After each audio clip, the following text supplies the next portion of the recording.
Who's in charge of your life? Now, yeah, that sounds like a pretty simple question from, the surface level.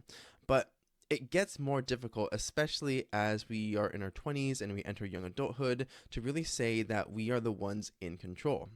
Because life is changing so frequently, the rug feels like it gets pulled out from underneath us one way or another. But honestly, what would it feel like if you directed the changes? Kind of think of it like a video game or movie director where you are putting all the pieces together. You have this overarching view of storylines, and it's all coming together to make something amazing. So, keeping everything simple, let's talk about if nothing changes in your life, you are the one that either has to make the change or something else will. Let's dive right in.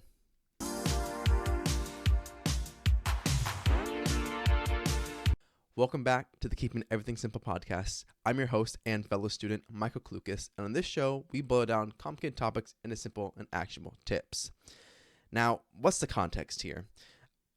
I've been thinking about change a lot for the past couple of months here, and that's because life has changed a lot for me. Whether that's been getting married, that's been moving into this new house with my wife, and figuring out what life we want to lead and create going forward, and then just joining different groups at church. So there's been a lot that's been changing, and it's been good. However, even if it's good changes, it still feels like there's just a lot that I want to have happen or that is going to happen that I have no control over. So I wanted to talk about this and understand just how it is impacting my kind of mental understanding of life as a whole when going through these different levels and different styles of changes. So the first thing that came to mind is the overarching idea that change as a whole is growth. But what direction of growth? That's up for us to determine. So the first point is that change is super uncomfortable, even if it's good change, because by nature, we're creatures of habit. We like things to stay the same. There's the term homeostasis, in which is we are trying to regulate our system, regulate our lives essentially to stay within certain parameters. And when we start to deviate from that, when we start to go outside those bounds, then life as a whole can get kind of uncomfortable. Think of it like when you're going on a school field trip where you might have those butterflies in your stomach the night before as you just kind of lay awake there thinking, I can't wait to go. I'm so excited to go. And that's a change from your normal schedule and your normal deviation. Now, those same feelings, that feeling of like butterflies in your stomach, that kind of jitteriness of like, oh, wow, I can't wait, can also be indicators of something negative as well. Because say you are in class one day and you get called to the principal's office, you're kind of sitting outside there, same butterflies in your stomach, same jitters, but it's in a completely different context.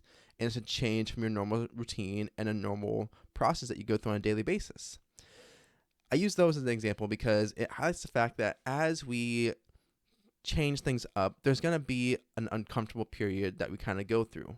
Whether that becomes positive or negative is kind of wholly up to us and how we're interpreting the situation, but then also just what we're going to do with the shifts in our routines and our patterns as we try to return to some form of homeostasis.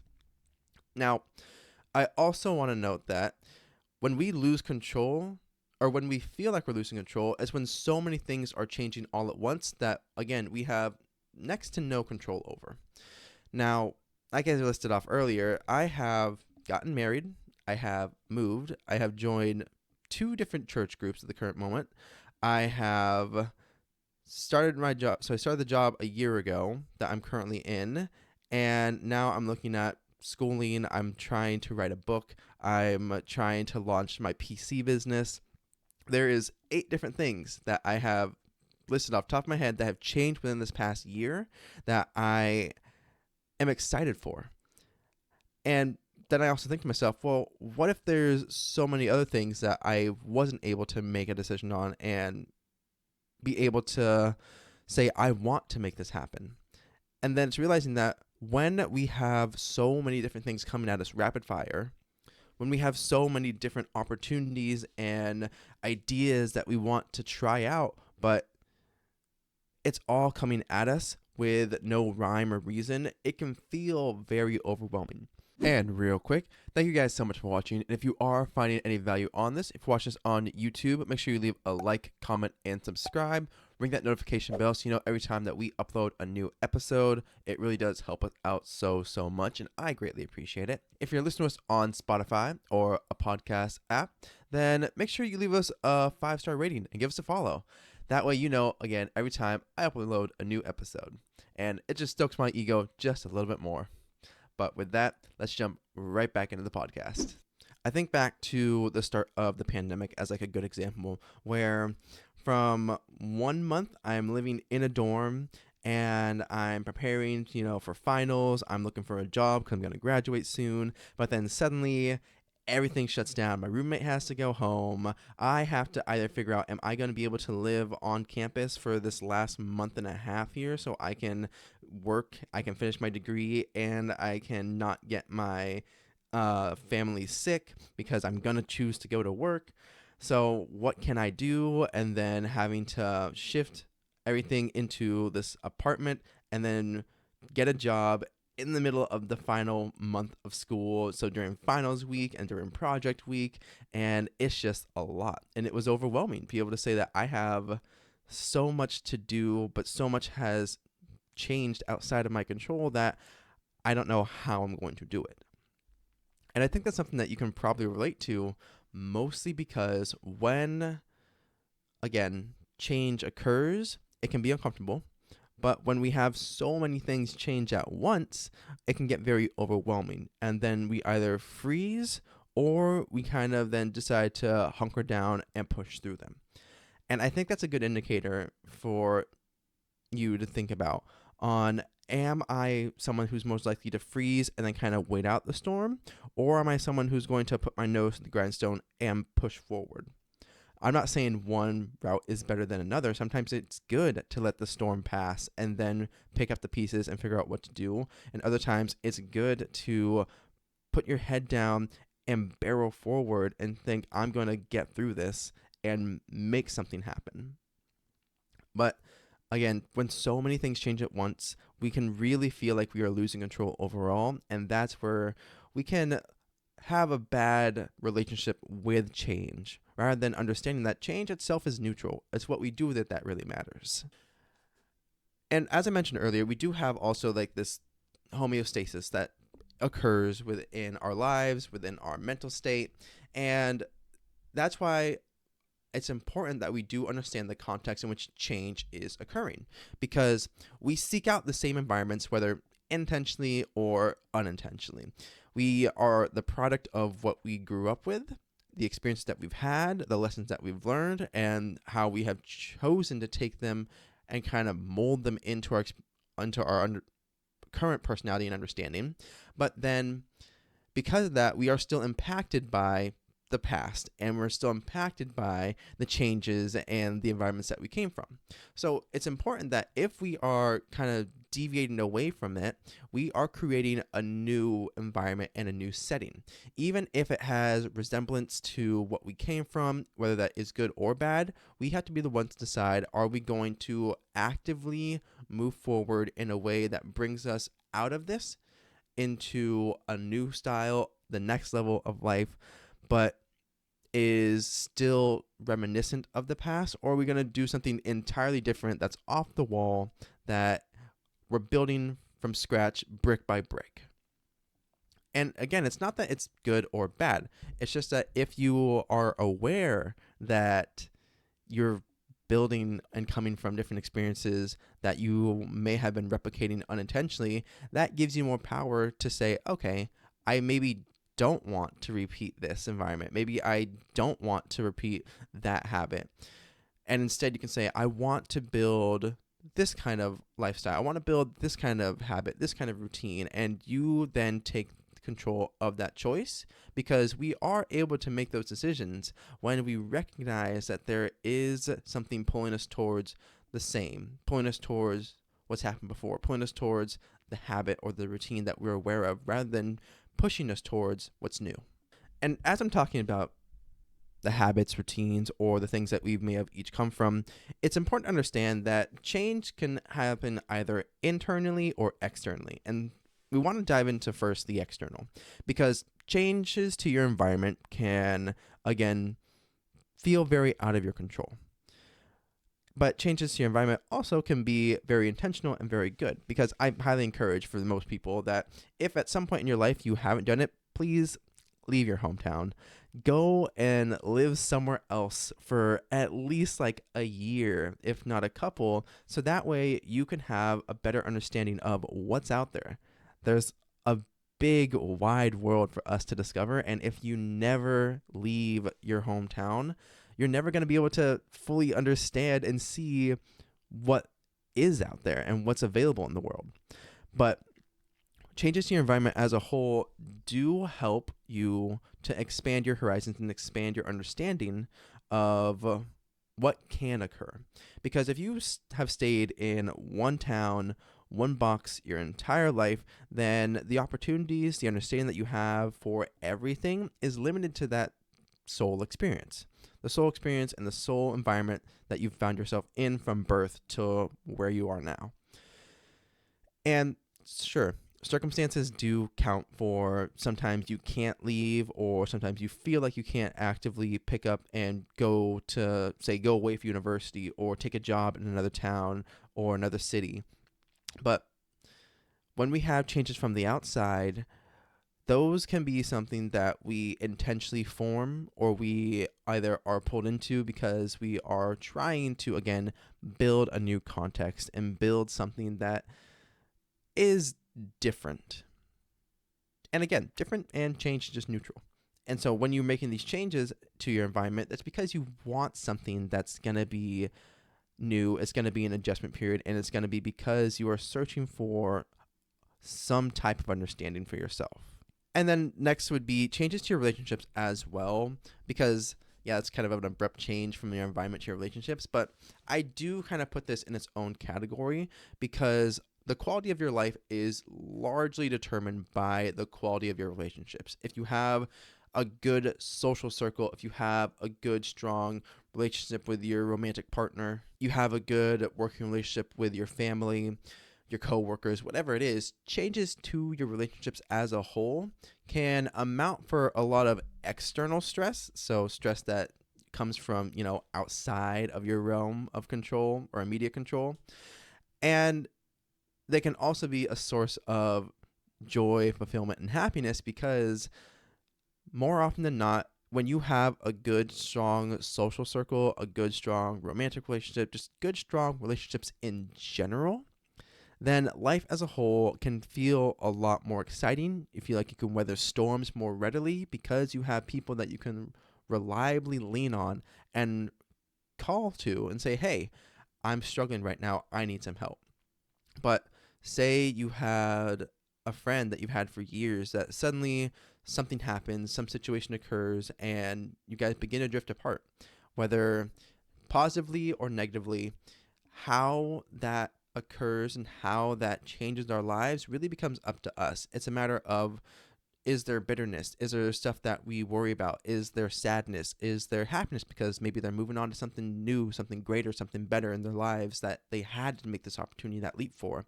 But changes to your relationships are outside of, the internal work that you'd want to do, but they can have large impacts into the internal workings of your mind and your overall understanding of life too. Real quick, if you are enjoying this episode, then you might also enjoy our weekly newsletter, the Keeping Everything Simple newsletter.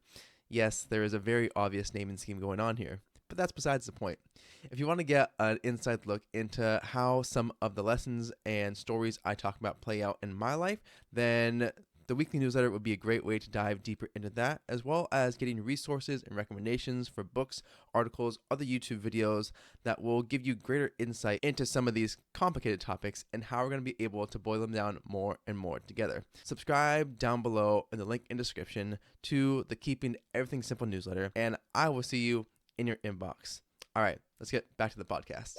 And yeah, honestly, I won't deny that changes in that category from your relationships can suck, especially if it ends on like a sour note, and you're just kind of thinking, well, that hurt, and I'd rather not do that again, and that's understandable.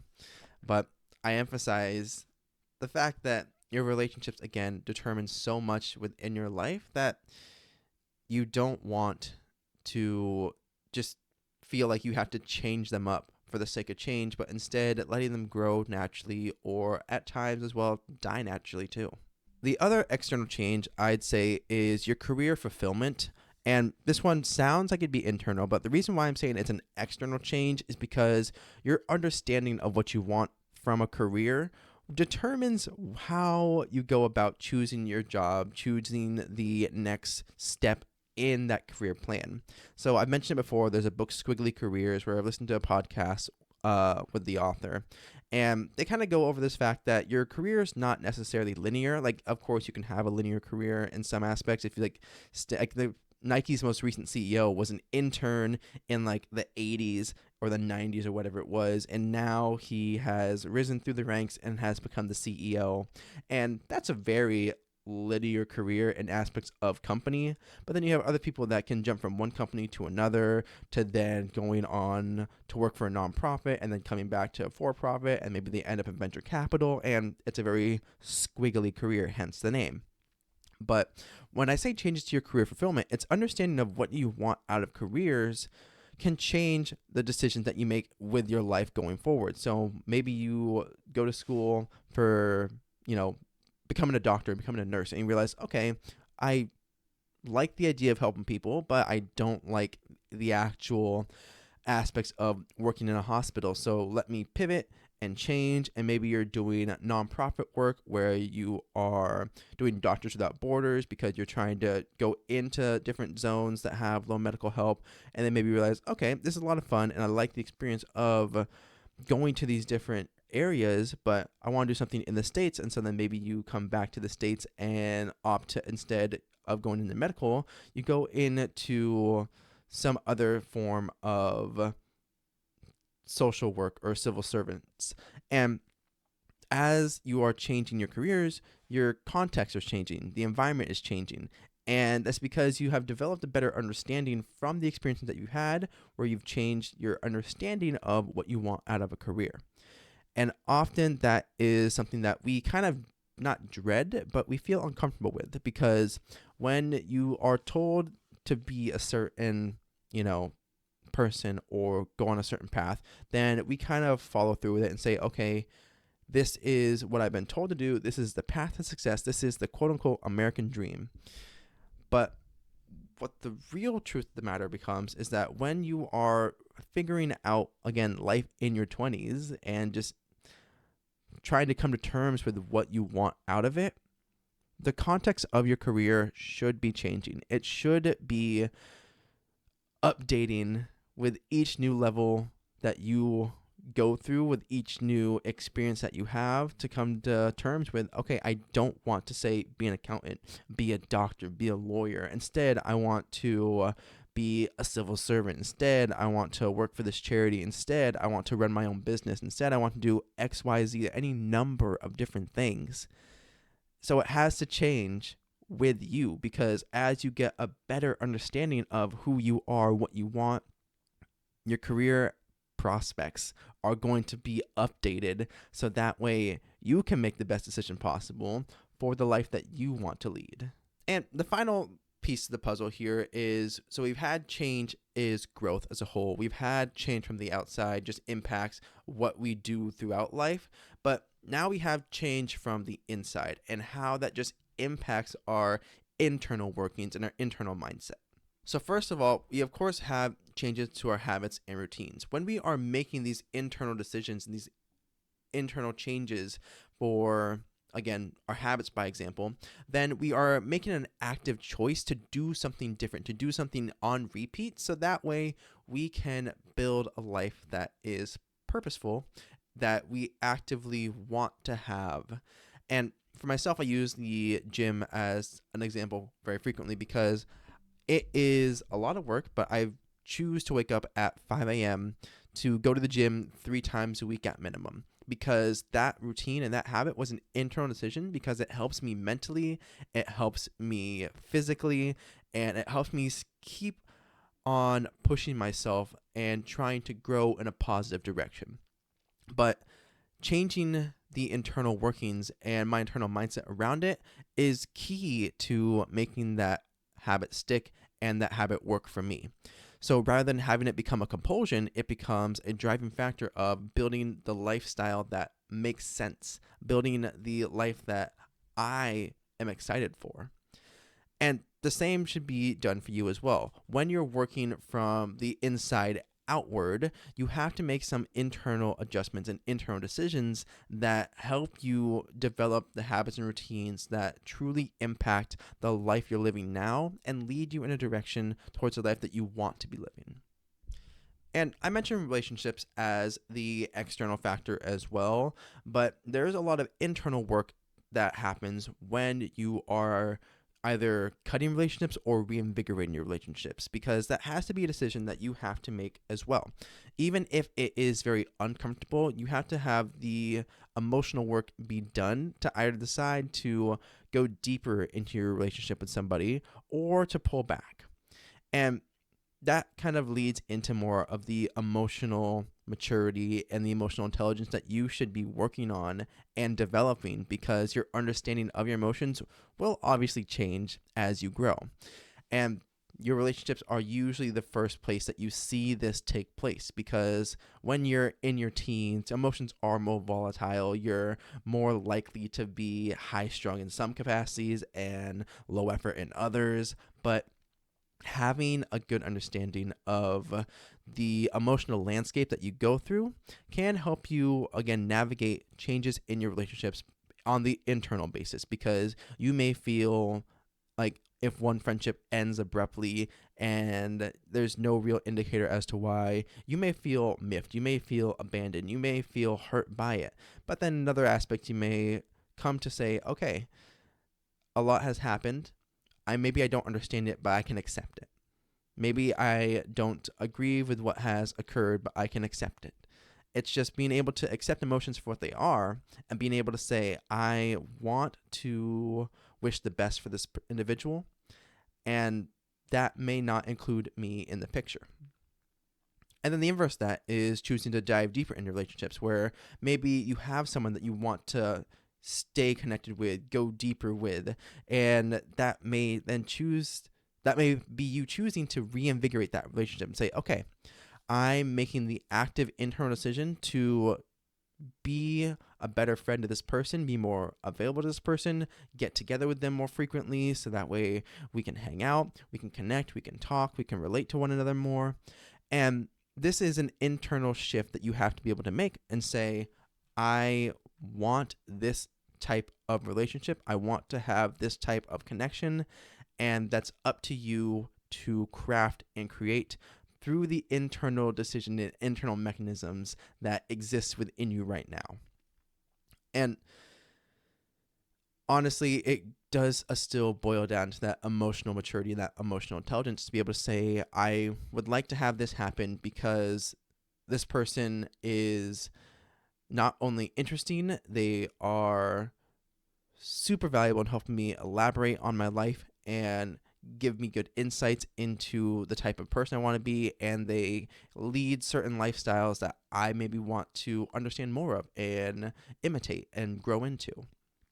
So it just becomes a good practice and good understanding of how are my emotions changing, how are they impacting my relationships, and how am I going to use them to either make a hard decision of leaving a friendship or relationship behind, or how am I going to use them to dive deeper into the existing ones. If you're looking for an entry into journaling or just want to get more mindful about your own productivity, then go ahead and check out our daily review journal. This is the first edition of that journal. Available now on Amazon. Combining my own kind of journaling prompts throughout the day, it is an easy way to get you into journaling, along with easy formatting to follow. So from daily gratitude to a daily review, along with goal setting using tomorrow's daily highlight, and ending with any notes and miscellaneous reminders that you might have for yourself. It is a fantastic way to, again, start the habit of journaling, as well as get more intentional about how you control your own view of life and your day to day. So this is just one step in that direction on how I can help you guys do that. But follow the link in the description down below to pick one up today. And with that, let's jump right back into the podcast. And the other and final internal piece of change is changing your mindset and your understanding, because more often than not, we ascribe to a certain narrative. We ascribe ourselves to a certain understanding that, hey, because of XYZ, this is the type of person that I am. This is the type of experience that I had, and there's nothing I can do about it. When the reality is more likely that we have stuck to a certain narrative, we have stuck to a certain understanding of our lives that says, hey, because of this experience as a kid, as a teenager, as a young adult, this is who you are. Rather than having a strong sense of flexibility. Because we know that life is, again, a conglomerate of experiences, of lessons, of different stories, and just different internal and external factors all wrapped together. But when you're changing your mindset and changing your understanding, it is trying to get out of your own head, trying to take these internal, this internal like whirlpool of different ideas, maybe conflicting values, and separate them out and step back and say, what is actually going on here? What am I actually looking towards? What do I actually believe? What do I actually think? And that can be uncomfortable, especially if we're trying to, maybe not upset others around us, or maybe honor where we came from, but it conflicts with where we want to go. So changing your mindset is going to occur, and it's important that you do the internal work of understanding, again, where is there conflict within what you think versus what you actually do? Where is there conflict in what you used to value versus what you value now? Where is there conflict between your emotions and the reality of situations? It's just important that we understand that when we are stepping out of our own shoes and getting out of our own way, it opens up a new world of understanding and experiences to us. As a whole, it's something that, again, I want to just emphasize is change is neutral. The act of change in of itself doesn't become good or bad by nature.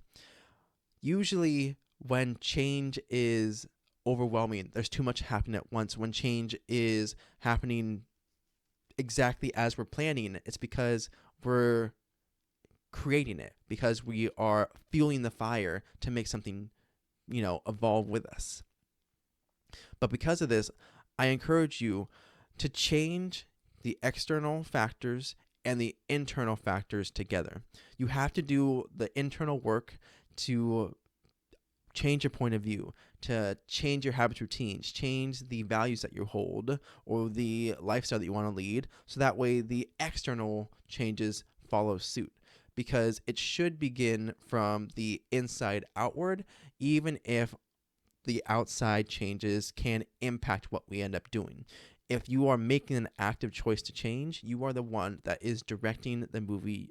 You are the one that's directing the story. And that ultimately is how you want change to occur, through your direction. But understanding that that's not going to always be within your control, you still have to be able to weather the storms as they come. So this was kind of just rambly as a whole, because like I said, I've been thinking about this topic a lot, of like how if nothing changes, you need to be the one to change. But it does still come down to, again, internal changes are things that are more within your control, and external changes can often be unavoidable and are outside of your control. But when you take both of them together, those are the aspects and those are the factors that really help you level up the life that you have now and lead you down the path towards the life that you want to lead in the future. So don't be afraid of change. Be ready to embrace it as it comes, because ultimately that is what will help you get to the next level in your life, one way or another. But with that, keeping everything simple, if you are watching us on YouTube, make sure you leave us a like and subscribe. Ring that notification bell so you know every time that I upload a new episode. If you're listening to us on Spotify or another podcast app of choice, make sure you leave us a 5-star rating and give us a follow so you know every time that I upload a new episode. And it really helps us out and shares the show with other people just like you. Have an amazing day, you amazing people, and I will see you all in the next episode. Go out there and do great things.